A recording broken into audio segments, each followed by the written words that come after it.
শুভেচ্ছা আমন্ত্রণ দুপুরে বাংলাদেশের আয়োজনে শুরুতেই জানিয়ে দেব শিরোনামগুলো। বঙ্গভবনে শপথ নিলেন প্রধান বিচারপতি সৈয়দ রেফাত আহমেদ।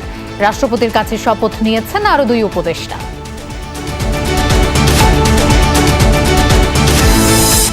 আন্দোলনে আহতদের দেখতে পুলিশ হাসপাতালে স্বরাষ্ট্র উপদেষ্টা। নাম বদল হবে শেখ হাসিনা যুব উন্নয়ন কেন্দ্রের, জানালেন আসিফ।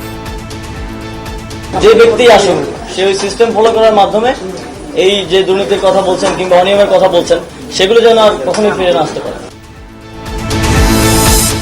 মতিঝিল ইসলামী ব্যাংকের হেড অফিসে সন্ত্রাসীদের গুলিতে 5 কর্মী আহত। জড়িতদের বিরুদ্ধে কঠোর ব্যবস্থার হুঁশিয়ারি অর্থ উপদেষ্টার।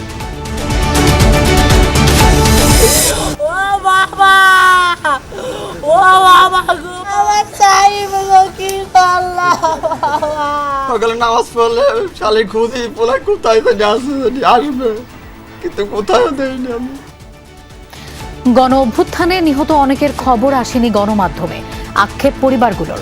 শরীরে নির্যাতন, ছড়রা গুলির ক্ষত বয়ে বেড়াচ্ছেন বহু শিক্ষার্থী। দেশের উদ্দেশ্যে রওনা দিয়েছেন বিএনপি নেতা সালাউদ্দিন। নিখোঁজের পর ভারতে অনুপ্রবেশের মামলা হয় তার বিরুদ্ধে।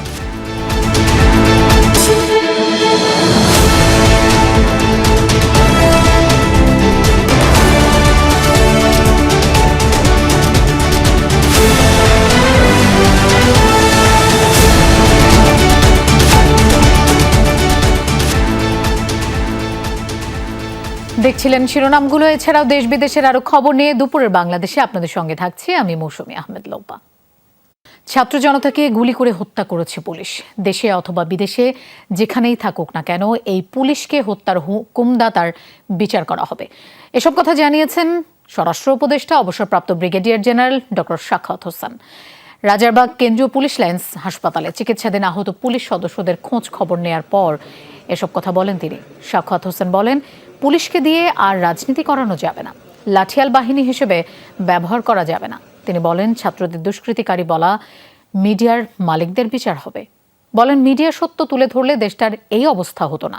চাটুকারিতা করলে মিডিয়া আমি বন্ধ করে দেয়া হবে বলেও জানান তিনি। সত্য ঘটনা তুলে ধরতে হবে, অভিযোগ করেন মিডিয়া সত্য ঘটনা তুলে ধরেনি। বদলে যাচ্ছে শেখ হাসিনা যুব উন্নয়ন কেন্দ্রের নাম, একথা জানিয়ে যুবক ও ক্রীড়া উপদেষ্টা আসিফ মাহমুদ বলেন, এই নামের সাথে অনেক হত্যা জড়িয়ে আছে।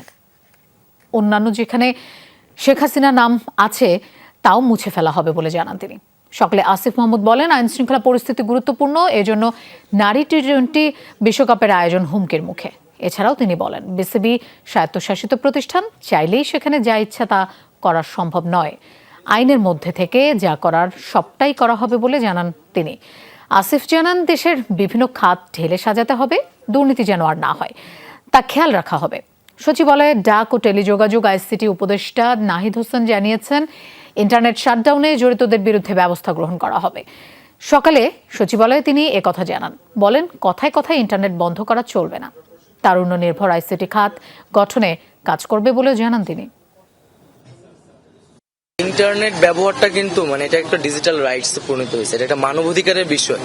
তো ইন্টারনেট বন্ধ বলেন বা সেটাকে সীমিত পর্যায়ে নিয়ে আসা, এই মানবাধিকার বিষয়টাকে মাথায় রেখেই করতে হবে, যাতে কারো মানবাধিকার লঙ্ঘিত না হয় এবং তথ্যের অবাধ প্রবাহ থাকে, যাতে সাংবাদিক সহ শুরু করে সবাই সেই সত্যটি জানতে পারে।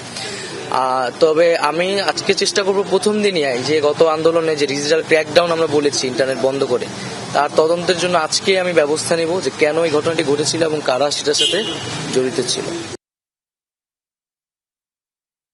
অবশ্যই লিগ্যাল ফ্রেমওয়ার্কের ভিত্তিতে কাজগুলো করতে হবে, যেহেতু অটোনোমাস প্রত্যেকটা বডি আমাদেরকে প্রসেস ফলো করতে হবে। যে কোনো পরিবর্তনের ক্ষেত্রে পরিবর্তন আমরা অবশ্যই করার জন্য তাদেরকে সাজেস্ট করব, কিন্তু প্রসেসটা ফলো করাটা জরুরি।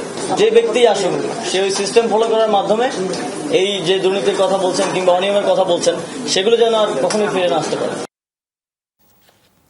সিটি মেয়র সহ জনপ্রতিনিধিদের সেবা নিশ্চিতের আহ্বান জানিয়েছেন স্থানীয় সরকার উপদেষ্টা এফ হাসান আরিফ। তিনি বলেন, দ্রুত কাজে যোগ দিয়ে আগের মতো কাজ করতে হবে। সকালে সচিবালয়ে এসব কথা বলেন তিনি। আইনের শাসন কায়েম হলে স্থানীয় সরকারে দুর্নীতি থাকবে না বলেও জানান তিনি। বলেন, অন্তর্বর্তী সরকার পরিচালনা চ্যালেঞ্জের, কেননা এটা স্বাভাবিক তত্ত্বাবধায়ক সরকার না। সরকারের মেয়াদ প্রসঙ্গে বলেন, সবকিছু পরিস্থিতির উপর নির্ভর করবে। মনে করি যে তোমার সবকিছু মিলে কথাবার্তা এইসব হামেশা কথা বলছি। এই পুরো সরকারটাই চ্যালেঞ্জ, পুরো সরকারের সামনে যে দেশের যে চলমান অবস্থা সেটা একটা চ্যালেঞ্জ। যে যা যেখানে আছেন প্রত্যেকে তার নিজ নিজ দায়িত্ব পালন করবেন আইন অনুযায়ী, যেটাকে আমরা বলে থাকি যে rule of law. Rule of law মানে হচ্ছে যে আইনের শাসন, আইন যেভাবে আসে সেইভাবে হবে, আমার ব্যক্তিগত ইচ্ছা অনিচ্ছার উপরে নির্ভরশীল হবে না। ধীরে ধীরে খুলতে শুরু করেছে রাজধানীর স্কুলগুলো, তবে এখনো আতঙ্ক কাটেনি সাধারণ মানুষের। সন্তানকে স্কুলে পাঠানো নিয়ে আছেন দোটানায়। সপ্তাহের প্রথম কার্যদিবসে রাজধানীর অধিকাংশ স্কুলই বন্ধ ছিল। বেসরকারি স্কুলগুলোর এই তালিকায় আছে সরকারি স্কুলও। হাতে গোনা কয়েকটি স্কুল খুললেও শিক্ষার্থীদের উপস্থিতি ছিল কম। যারা এসেছেন তাদের মধ্যেও আছে এক ধরনের অস্বস্তি। রাজধানীর নামি দামি অনেক স্কুল না খুললেও শিক্ষা কার্যক্রম পরিচালনা করছেন অনলাইনে। অভিভাবকরা চান দ্রুতই এই অবস্থার অবসান হোক। বলছেন রাস্তাঘাটের নিরাপত্তা, গুমোট পরিবেশ কাটিয়ে আবারও খুলে যাক সব শিক্ষা প্রতিষ্ঠান। প্রথম স্কুল এবং কলেজ শুরু হলো, এটা আমাদের গার্জিয়ান হিসেবে খুবই ভালো লাগছে এবং আমরা আনন্দিত যে স্বাভাবিক জীবনে ফিরতে পারছি। আমাদের কলেজ খুলতেছে, আমরা যে কলেজে যাব রাস্তাঘাটে কেউ নাই, সব স্কুল কলেজে যাওয়া আসা শুরু করেছে, জনজীবন সব স্বাভাবিক হচ্ছে। আমাদের স্টুডেন্টরা স্কুলে ফিরবে, কলেজে ফিরবে, ভবিষ্যতে যাতে আর কোনো সমস্যা না হয় সে বিষয়েও ছাত্ররা নজর রাখবে। ভিকারুন্নিসা নূন স্কুল অ্যান্ড কলেজের ভারপ্রাপ্ত অধ্যক্ষ কেকা রায়চৌধুরীর অপসারণ চেয়ে শিক্ষাঙ্গনে চলছে বিক্ষোভ প্রতিবাদ। সকালে বেইলি রোডে স্কুলের মূল ক্যাম্পাসের সামনে এই বিক্ষোভ করেন কয়েকশো শিক্ষার্থীরা জানান, কোটা সংস্কার আন্দোলনে অংশ নেওয়া শিক্ষার্থীদের বহিষ্কারের হুমকি দেন অধ্যক্ষ কেকা রায়চৌধুরী। তার বিরুদ্ধে বিভিন্ন দুর্নীতির অভিযোগ তোলেন তারা। একই সঙ্গে ভিকারুন্নিসা নূন স্কুল অ্যান্ড কলেজের অধ্যক্ষ গভর্নিং বডির পদত্যাগও দাবি করেন তারা। পদত্যাগের জন্য আগামী 24 ঘন্টার আলটিমেটাম দেন শিক্ষার্থীরা। গভর্নিং বডি বিলুপ্তির এক দফা দাবিও জানান বিক্ষোভকারী শিক্ষার্থীরা।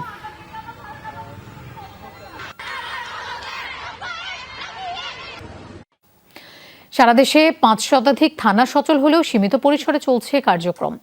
প্রতিটি থানার নিরাপত্তায় মোতায়েন রয়েছে সেনাবাহিনী। নিজ নিজ কর্মস্থলে এর মধ্যে যোগ দিয়েছেন বেশিরভাগ পুলিশ সদস্য। পুলিশ সদর দফতর বলছে, সাধারণ ডায়েরি ও মামলা ছাড়া অন্য কোনো কার্যক্রম শুরু হয়নি।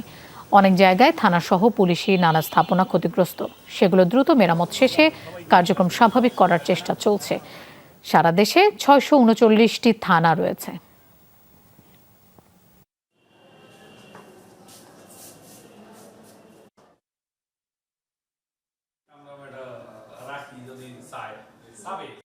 ইতিমধ্যে থানায় মোটামুটি বলা যায় যে শতভাগ অফিসার আপ ডাউন করতেছে, আসতেছে, থানায় আছে এখনও। যদিও এখনও আমরা বাইরের জনগণের কাঙ্ক্ষিত সেবাটা দিতে পারতেছি না, আমাদের ওই রকম সক্ষমতা আসলে আমাদের এখনও তৈরি হয়নি। মেবি এটা হয়তো রিসেন্ট হয়ে যাবে, 2-1 দিন একটু সময় লাগবে।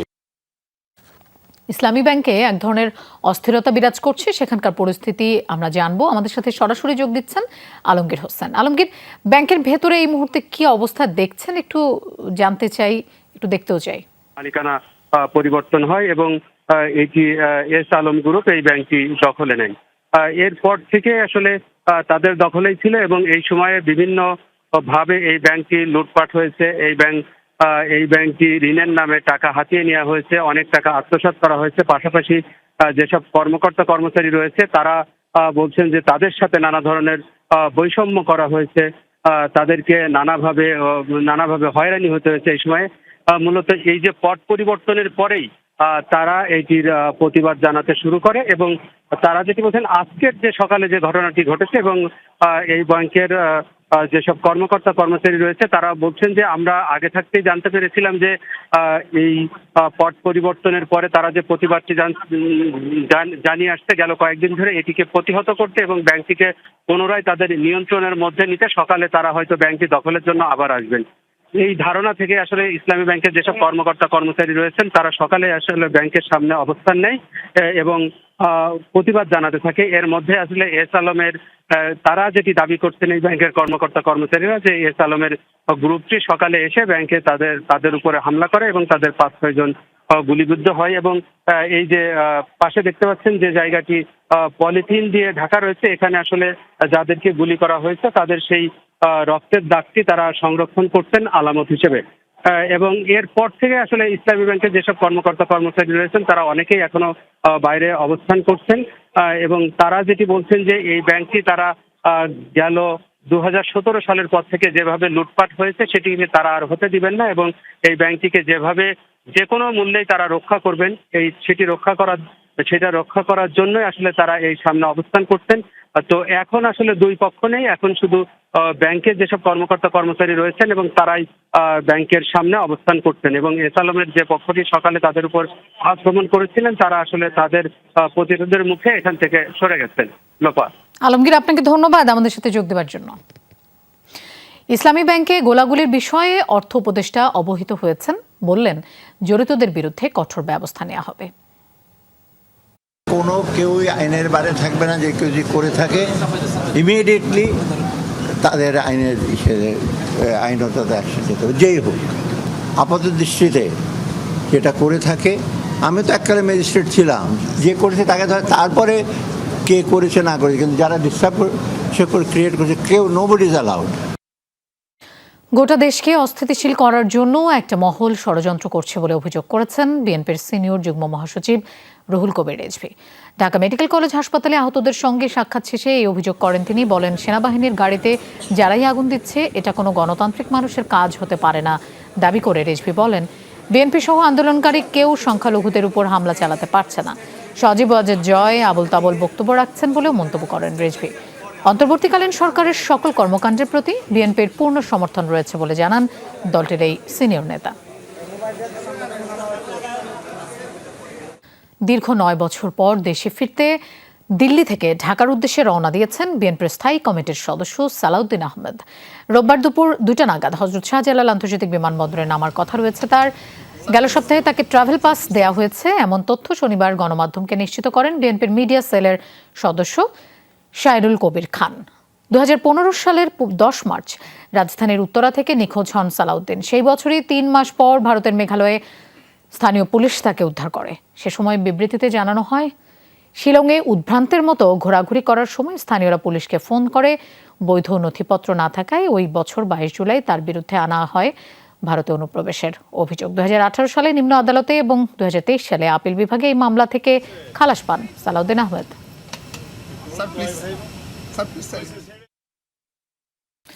বঙ্গভবনে শপথ নিলেন প্রধান বিচারপতি সৈয়দ রেফাত আহমেদ। দরবার হলে বেলা 1:45 নাগাদ শুরু হয় শপথের আনুষ্ঠানিকতা। কোটা সংস্কার আন্দোলনে নিহতদের স্মরণে 1 মিনিট নীরবতা পালন করেন উপস্থিত অতিথিরা। এরপর কোরআন থেকে পাঠ করা হয় সূরা। এরপরই শপথ নেন প্রধান বিচারপতি সৈয়দ রেফাত আহমেদ। তারপরে শপথ গ্রহণ করেন অন্তর্বর্তীকালীন সরকারের 2 উপদেষ্টা ডাক্তার বিধান রঞ্জন রায় ও সুপ্রদীপ চাকমা। তারা ঢাকার বাইরে থাকায় বৃহস্পতিবার রাতের শপথ অনুষ্ঠানে উপস্থিত ছিলেন না, তাই কিছুটা বিলম্ব হলো এই আনুষ্ঠানিকতায়। 17 সদস্যের অন্তর্বর্তীকালীন সরকারের অপর উপদেষ্টা ফারুক আজম এখন শপথ নেননি, তিনি রয়েছেন দেশের বাইরে। আজ আনুষ্ঠানিক প্রথম কর্মদিবসে সচিবালয়ে কথা বলেছেন কয়েকজন উপদেষ্টা, জানান দেশের কল্যাণে কাজ করবেন তারা। দোয়া চাইছি, অনেক বড় কাজ সবাই থাকবে। ভাবলে সবকিছু কঠিন, ভাবলে সবকিছু সহজ, এর চেয়ে বেশি কিছু বলা বোঝা যাবে না। আমি আগে পরিবেশ ন্যায় বিচার নিয়ে কাজ করেছি, এখনো পরিবেশ ন্যায় বিচার নিয়ে কাজ করব। প্রত্যাশা হচ্ছে যত তাড়াতাড়ি কাজটা শুরু করা যায়, সামগ্রিক প্রেক্ষাপটটা একটু স্থির হয়ে আসলে কাজটা শুরু করে দেব। আন্দোলনে গুলিবিদ্ধ হয়ে মারা গেছে সন্তান, কিন্তু ভয়েই অনেক পরিবার প্রকাশ করতে পারেনি মৃত্যুর খবর। কেউ কেউ এখনো ছড়া গুলি দেহে নিয়ে ঘুরছেন। পরিবারগুলোর বক্তব্য, কি হতে কি হয়ে গেল। অসহায় সে মানুষগুলোর খোঁজ নিয়েছেন সহকর্মী আখলাকুস সাফা।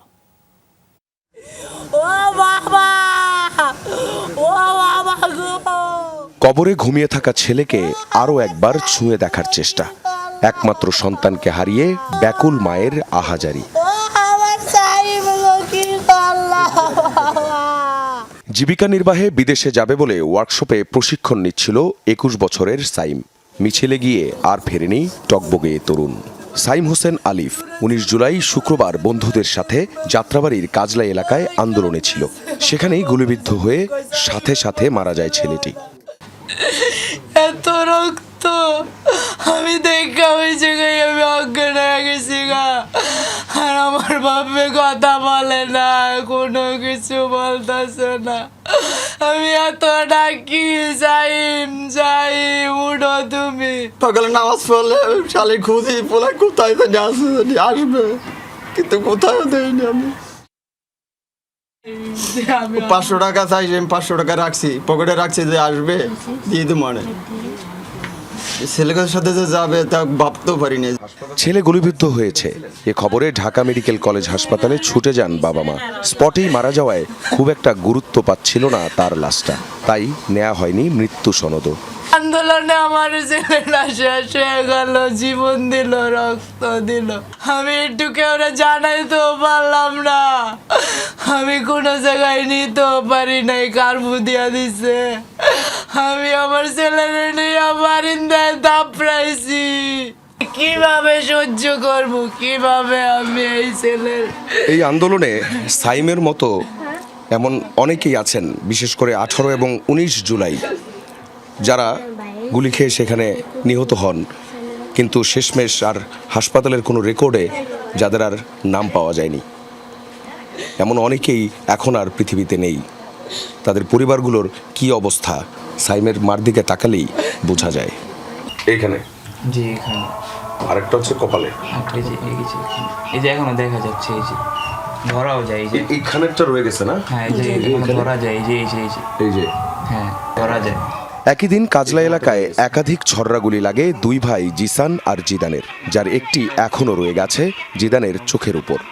কন্টিনিউয়াসলি গুলি করতেছে, টিয়ার শেল মারতেছে, তারপর রাবার বুলেট মারতেছে, তো দেন আমার জায়গায় ছিটা গুলি লাগে। কোথা দিয়ে গুলি করতেছে কিছু দেখা যাচ্ছে না, মনে হচ্ছে যেন আশেপাশে মানে ছাদে থেকে, প্রত্যেকটা ছাদে থেকে গুলি করছে, এরকম মনে হয়েছে। কি গুলিটা লাগছে সেটা তো আমি জানি না, জানছি যে গুলি লাগছে। কত মানুষ মারা গেছে, আমার বান্ধবীর ছেলেও মারা গেছে। আমি তো পাগলের মতো হয়েছি, কোথায় যাবো, কিভাবে আনবো।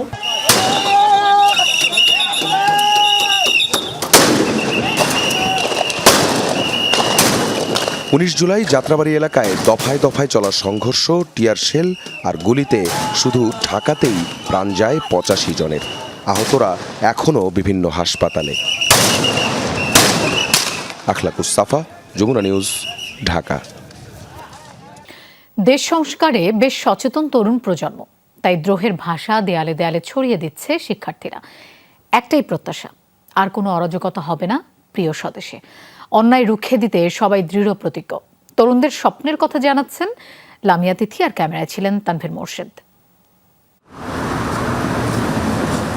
সড়কে চোখ মেললেই নতুন বাংলাদেশের প্রতিবাদ কাব্য। রঙিন দেয়ালগুলো যেন গণ অভ্যুত্থানের জ্বলজ্বলে উদাহরণ। বৈষম্য বিরোধী ছাত্র আন্দোলনের পর শিক্ষার্থীরা এভাবেই তাদের দ্রোহের ভাষা ছড়িয়ে দিচ্ছে দেয়ালে দেয়ালে। নতুন বাংলাদেশের গল্পে বাঙালির অসাম্প্রদায়িক চেতনাকে ছড়িয়ে দেওয়ার চেষ্টা, সাথে মুগ্ধদের মানবিকতার ইতিহাসকে নিয়ে রাষ্ট্র সংস্কারের গ্রাফিতি আন্দোলিত করবে যে কাউকে। জায়গা করে নিয়েছে আমার মুখের ভাষা কায়রে নিতে চায়, বাসায় আমার বোন আছে, আর আবু সাইদের বীরত্বের গল্প, এমন কত কত কথা। শিক্ষার্থীরা বলছেন বাংলাদেশ একটি স্বাধীন ও রঙিন দেশ, সেই রং ফিরিয়ে দিতেই করা হচ্ছে গ্রাফিতি। আমাদের এমন একটা কান্ট্রি যেখানে আমরা ভাইব্রেন্ট কালার্স ইউজ করি, তো এগুলোই আমরা ফুটিয়ে তুলছি যে সৌন্দর্যের মাধ্যমে আমাদের প্রতিবাদের ভাষা হচ্ছে এটাও একটা। স্টুডেন্টরা যখন দাঁড়াবে সত্যের জন্য, বা যেই দলই হোক না কেন, সত্য সবসময় জিতবে।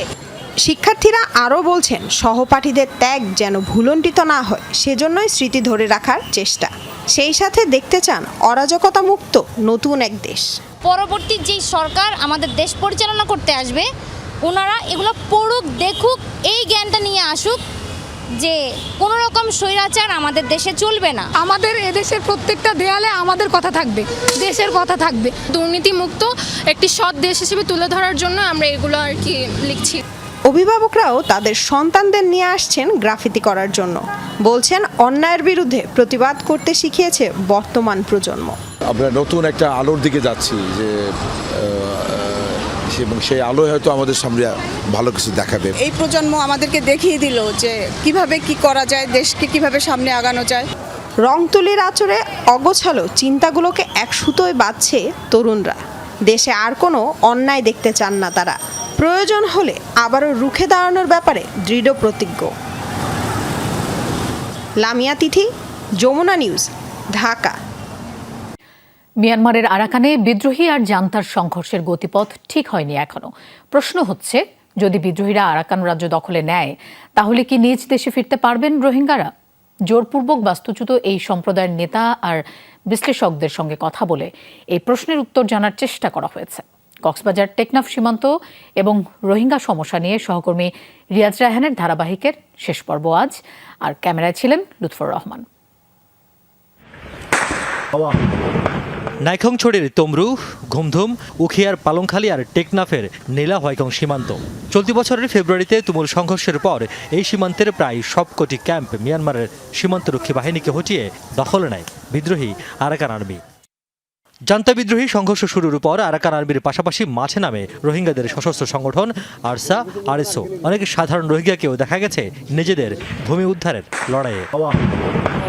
আরকান যদি হাহন যদি এতনান করে শান্তি করে দেয় তো আর গো ফুজুরি ফুকো না তাইব কোন গো করা চলে না বেকিন যাবলা রেডি জিবা বর্মামা যুদ্ধ চলের এবং মাদে বোথ সাইড বর্মার মিলিটারি বিদ্যুতীয় আর আরকান আর্মির তরফতীয় ফৌজবিলি রিক্রুট করতে আছে মানে মিলিটারি গিয়া হাতিয়ার ধরি পাল্লা করি তারা আগে চিলে বাধা দেন না দেশ কন্যান হিয়ান লই ওয়ান লই কান কি করতো মান তারা তো আলোকে কান জায়গা বানায় রাখি তো মহন হিয়ান আমার বর্মা সরকারের ফুল সাপোর্ট। সময়ের ব্যবধানে পাল্টেছে দৃশ্যপট। আরাকান আর্মি আরএসও বিরোধ এখন তুঙ্গে। সাধারণ রোহিঙ্গাদের জোর করে প্রতিপক্ষের বিরুদ্ধে যুদ্ধ করতে বাধ্য করছে জান্তা বিদ্রোহীরা। এই অবস্থায় যদি আরাকান আর্মি পুরোটা দখল নেয় তাহলে রোহিঙ্গারা ফিরতে পারবেন তো?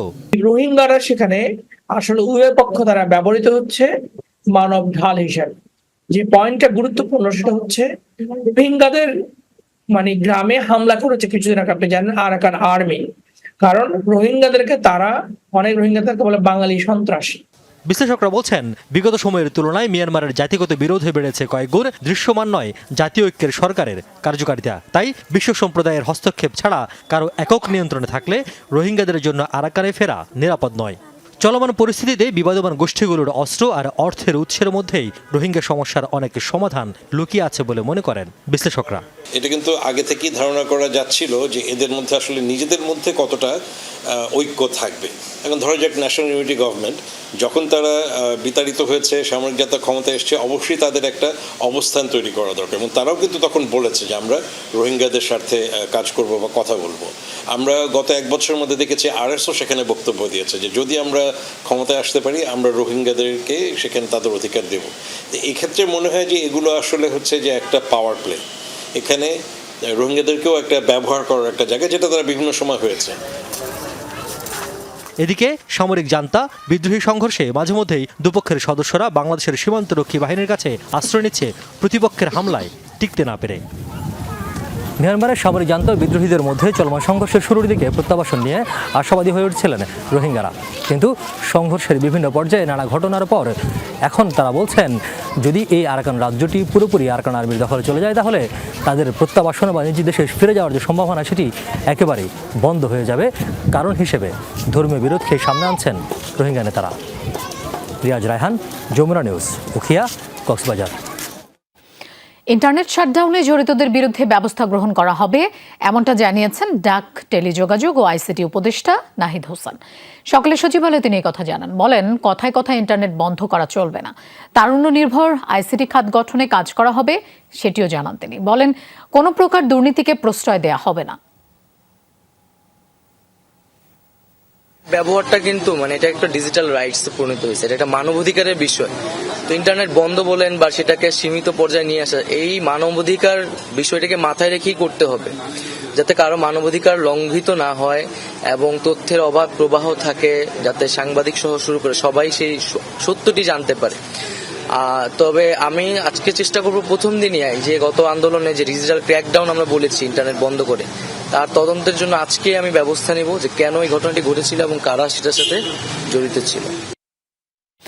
ব্যাংকের তারল্য সংকট নিরসন এবং নিরাপত্তার স্বার্থে একদিনে গ্রাহককে সর্বোচ্চ 2 লাখ টাকার বেশি সরবরাহ করা হচ্ছে না।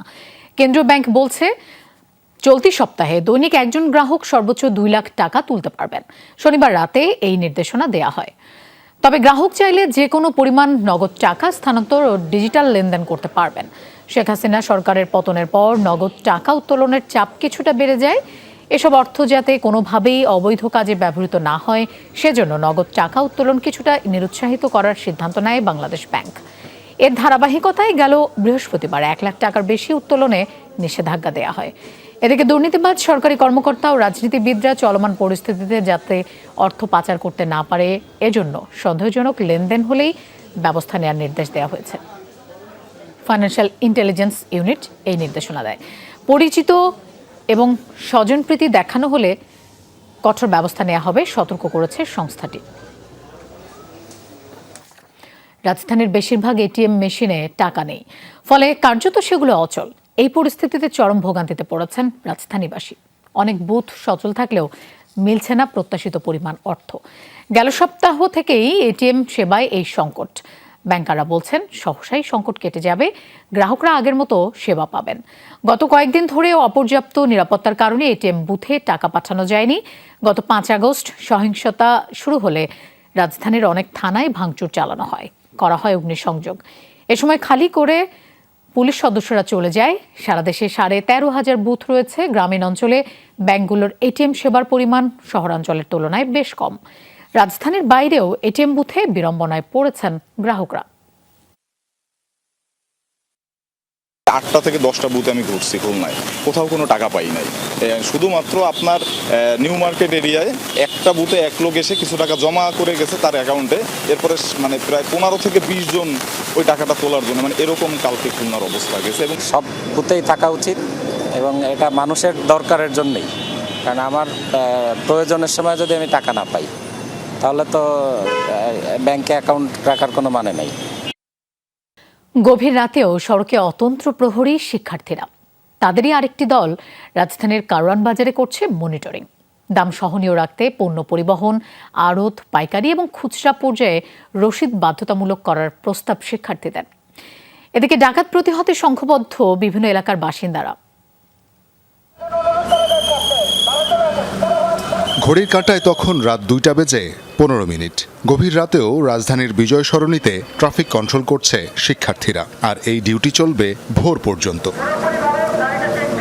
অন্যান্য দিনে এই সময় মায়ের বকুনি খেয়ে ঘুমাতে যাওয়া ছেলেরাই এখন এলাকার রাত প্রহরী। কোনো গাড়ি সন্দেহজনক মনে হলেই চেক করছে শিক্ষার্থীরা। গাড়িগুলো চেক করতেছি কোথা থেকে আসছে যাচ্ছে, এরপর আমরা ব্যাগডালাগুলো দেখতেছি কোনো অবৈধ কিছু বা কিছু আসছে নাকি। রাত্রে আমাদের তো অবশ্য ঘুম আসে না, কারণ এখন হচ্ছে ডাকাতের একটা ভয় আছে, তো মূলত সব দিক দিয়ে আমরা আসলে দেখতেছি। নতুন প্রজন্মের আরও একটি দল যায় কারওয়ান বাজারে। সবজি সহ নিত্য প্রয়োজনীয় পণ্যের দাম সহনীয় রাখতে তাদের এই উদ্যোগ। বাজারের সিন্ডিকেট ভাঙতে পণ্য পরিবহন, আড়ত, পাইকারি এবং খুচরা প্রতিটি পর্যায়ে তদারকি করে শিক্ষার্থীরা। পার্টি আজকে কিনছে 30 টাকা কেজি মুকামে, এখানে বাজার আজকে আমরা বেচতেছি 28 টাকা কেজি। ভালোটা হচ্ছে 60 টাকা কেজি। তাহলে আমরা এটা দেখতে পারলাম যে ওখানকার সাথে এখানে ডাবল ফারাক। সিস্টেমটা চালু হয় না, চালু হয় দিতে হলে দিতে হবে। সিস্টেমটা আমি আপনাকে বুঝিয়ে দিচ্ছি। আরোদের একটা রিসিপ্ট দিবে এবং পাইকারি যারা কিনবে তারা রিসিপ্ট দিবে, আপনারা একটা রিসিপ্ট নেবেন। কৃষকের মাঠ থেকে খুচরা পর্যায়ে পণ্যের দাম কয়েক গুণ বেড়ে যাওয়া থামাতে রসিদ বাধ্যতামূলক করার প্রস্তাব শিক্ষার্থীদের। গত 15 বছর যারা ক্ষমতায় ছিল তারা এই সিন্ডিকেটটা দখল করছে। তো ওই মানে 15 বছর শাসন করার পরে যখন দলটা পরিবর্তন হয়েছে, এখন আবার বিরোধী দলীয় যারা সংখ্যাগরিষ্ঠ, তো তারা আবার এটাকে দখলে নিচ্ছে। খুচরা বাজারে যারা এরা নিজেদের মতো একটা ব্যবসা করছে এবং আমরা চাচ্ছি যে আরোদের একটা রিসিপ্ট দিবে এবং আপনার খুচরা বিক্রেতা এরা আমরা ইনভেস্টিগেশন করব। আমরা চাই যে সিন্ডিকেট ভাঙার জন্য শুধু আমরা শিক্ষার্থীরা পারবো না, এর সাথে আমাদের যে ভোক্তার অধিদপ্তর আছে ওনারাও যেন আমাদের সাথে একটু কাজ করে। এদিকে ডাকাত প্রতিহত করতে রাজধানীর প্রায় সব এলাকায় অধিবাসীরাই দলবদ্ধ হয়ে পাহারার ব্যবস্থা করেছেন। কোথাও কোথাও নিজেদের নিরাপত্তার এই দায়িত্ব যেন হয়ে উঠেছে মিলন মেলা। এই মুহূর্তে আর আতঙ্কটা নাই। এখন মনে হয় যারা ডাকাত বা যাদের সন্দেহ করা হচ্ছে তারাই বোধহয় এখন আসতে আর কি ভয় পাবে। আমরা এখন পর্যন্ত পাইনি, আমরা খালি খুঁজতেছি, বুঝছেন, আমরা অপেক্ষা আছি যে পামু কিনা। দুষ্কৃতিকারী সুযোগ সন্ধানী, এই সুযোগ সন্ধানীগুলি অ্যাকচুয়ালি এই ঘটনাগুলি ঘটাচ্ছে। তারা রাত্রে বের হইতে পারে না, বিশেষ করে মহিলারা, ওনারা আমাদেরকে একটু মানে ইন্সপিরেশন। মাদ্রাসা থেকে একটা গ্রুপ আছে, আমাদের কিশোর একটা গ্রুপ আছে এবং আমাদের এখানে কোনো রকম কোনো অপ্রীত কার্যক্রম ঘটবে আমরা সেটা হতে দেব না। ডাকাত আসতেছে বা কোথাও সমস্যা হলে আমরা ওটাই চেক করতেছি। রাত 11:30 বাজে বের হই, একদম সকাল 6টা পর্যন্ত আমরা রাস্তায় থাকি। আমরা এক ক্যাম্পাসের সাথে আরেক ক্যাম্পাস যোগাযোগ হচ্ছে, সিনিয়র জুনিয়র যোগাযোগ হচ্ছে, আমরা একসাথে মিলে কাজ করছি। সবার প্রত্যাশা দ্রুতই দায়িত্ব নিবে আইন শৃঙ্খলা বাহিনী। কেটে যাক সকল দুশ্চিন্তা, ভালো থাকুক প্রিয় ঢাকা, প্রিয় বাংলাদেশ। শওকত মঞ্জুর শান্ত, যমুনা নিউজ, ঢাকা। দর্শক, দুপুরে বাংলাদেশের প্রথম ঘন্টা থেকে বিদায় নিচ্ছি আমি মৌসুমী আহমেদ লোপা। আর পরের ঘন্টার খবর নিয়ে ফিরবেন সহকর্মী নুসরাত বৃষ্টি। আমাদের সাথেই থাকুন।